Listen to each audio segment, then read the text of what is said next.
6월 19일입니다. 하나님의 인자하심과 엄위하심이라는 제목으로 로마서 11장 13절에서 24절까지 말씀 읽습니다.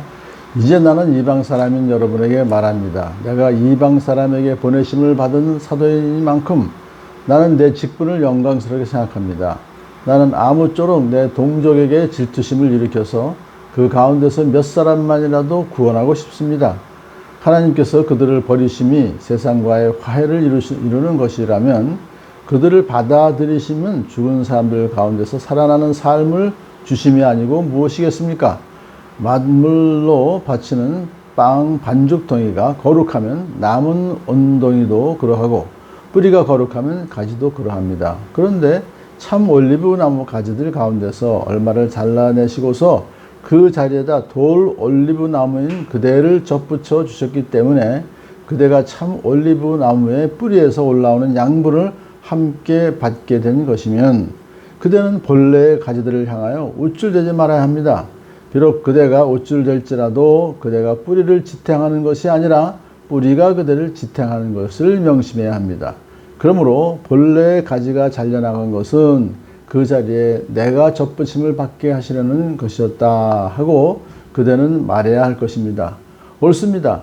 그 가지들이 잘린 것은 믿지 않은 탓이고 그대가 그 자리에 붙어 있는 것은 믿었기 때문입니다. 그러니 교만한 마음을 품지 말고 도리어 두려워하십시오. 하나님께서 본래의 가지들을 아끼지 않으셨으니 접붙은 가지도 아끼지 않으실 것입니다. 그러므로 하나님의 인자하심과 준엄하심을 생각해 보십시오. 하나님은 넘어진 사람들에게는 준엄하십니다. 그러나 그대가 하나님의 인자하심에 머물러 있으면 하나님이 그대에게 인자하게 대하실 것입니다. 그렇지 않으면 그대도 잘릴 것입니다. 그러나 믿지 않았던 탓으로 잘려나갔던 가지들이 믿게 되면 그 가지들도 접붙임을 받게 될 것입니다. 하나님께서는 그들을 다시 접으실 수 있습니다. 그대가 본래의 돌 올리브 나무에서 잘려서 그 본성을 거슬러 참 올리브 나무에 접붙임을 받았다면 본래 붙어있던 이 가지들이 제 나무에 다시 접붙임을 받는 것이야 얼마나 쉬운 일이겠습니까? 아멘.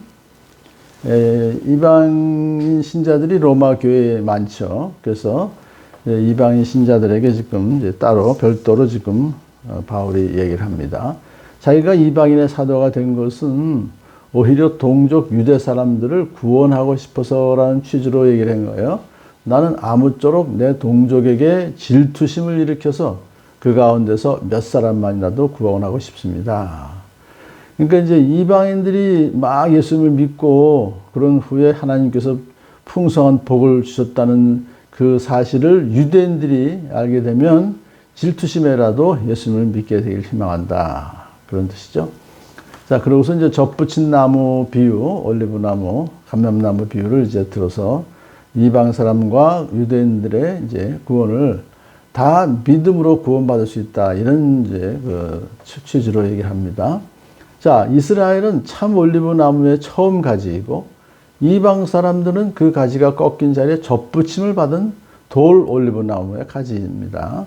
그래서 이방인들은 접붙임을 받은 다음에 참 올리브 나무의 뿌리에서 올라오는 양분을 함께 받게 되는 거예요. 그러니까 그 양분이 거룩한 양분이죠. 그래서 거룩한 백성이 되는 것이기 때문에 접붙임을 받은 이방인들은 본래 가진 유대인들을 향해서 우쭐대지 말아야 됩니다. 당신들이 우쭐댈지라도 당신들이 뿌리를 지탱하는 것이 아니라 뿌리가 당신을 지탱한다는 것을 명심해야 합니다. 오직 하나님의 은혜로 지금 예수 믿고 구원받고 그 후에 삶을 할 수 있는 것을 명심해야 됩니다. 이렇게 이방인 신자들에게 주의를 줍니다.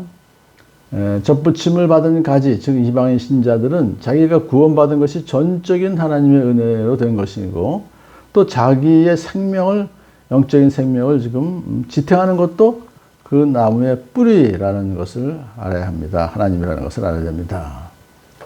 자, 그러면서 이제 유대인이나 이방인이나 모두 하나님께 받은 믿음의 기초에서 그 나무의 진액을 함께 받습니다. 그러므로 모든 가지들, 그러니까 여기는 이방인 신자들에게 특별히 말하는 것이죠. 겸손하게 하나님께 감사해야 됩니다. 이방인 신자들이 예수 믿고 구원받았다고 해서 아직 예수님 믿지 않고 있는 유대인들보다 우월하다는 자세, 교만한 자세는 피해야 됩니다. 그런 뜻입니다. 왜냐하면 참 올리브 나무 가지들이 잘린 것은 다만 믿지 않은 탓이고 돌 감람나무 가지가 그 자리에 붙어 있는 것은 단지 믿었기 때문이에요. 그러니까 특별히 뭐 잘난 것이 없고 크게 뭐 행하는 것도 없죠. 이방인 신자들은 오직 믿음으로 그렇게 되었기 때문에 교만한 마음을 품지 말고 도리어 두려워하십시오라고 훈계하는 것입니다. 유대인들은 불신으로 인해서 하나님의 약속과 복의 자리에서 추방되었죠. 하지만 이방인들은 믿었기 때문에 그 복된 자리에 설 수 있게 된 것입니다. 그러므로 앞으로도 계속해서 견고하게 그 복된 자리에 머물러 있는 그 근거는 오직 믿음뿐이에요. 그래서 여기서 그들에게 주시는 교훈은 이방인 신자들에게 주시는 그런즉 선줄로 생각하는 자는 넘어질까 조심하라 하는 것입니다. 자, 그래서 이제 21절에 보면 하나님께서 본래 가지들도 아끼지 않으셨으니 젖붙은 가지도 아끼지 않으실 것이다. 그러니까 이제 젖붙인 가지가 믿음을 버렸을 때 그 가지를 남겨둘 이유가 전혀 없다.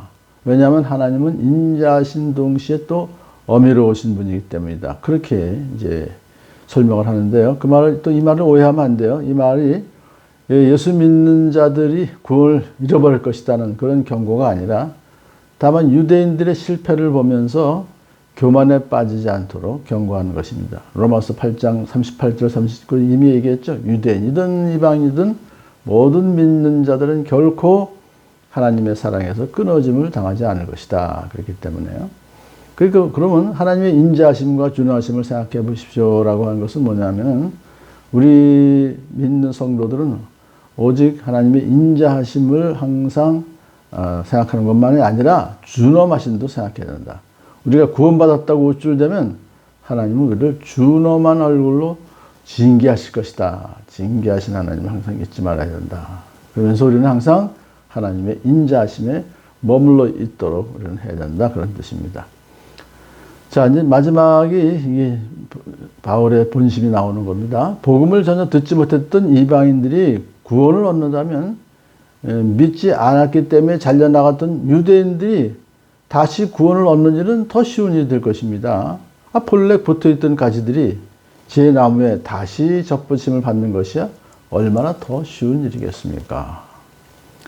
근데 이 말씀을 이제 현재 우리 교회 생활에 이것을 접목시킨다고 하면 교회를 잘 다니다가 중도에 포기하고 신앙을 버리고 세상으로 나간 사람들 그 영혼들을 우리가 절대로 포기하면 안 된다 이것이죠. 왜? 주님께서 다시 그들을 접붙여 주시어서 살 수 있게 해주시니까 그건 오히려 더 쉽다는 얘기죠. 그렇기 때문에 그런 마음을 가지고 혹시라도 교회를 떠난 사람을 위해서 또 우리가 기도하면서 또 사랑을 계속해서 베풀어야 될 것입니다. 아멘.